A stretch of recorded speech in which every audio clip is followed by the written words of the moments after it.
I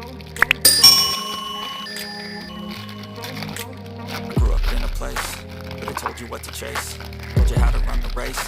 Every move was on the page, but I didn't like their way. Had to fight and misbehave, had to find a way to change, had to leave to find my way.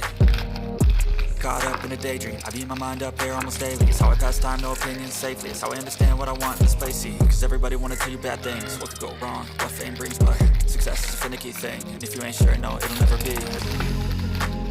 I don't wanna let myself down, myself down. I don't wanna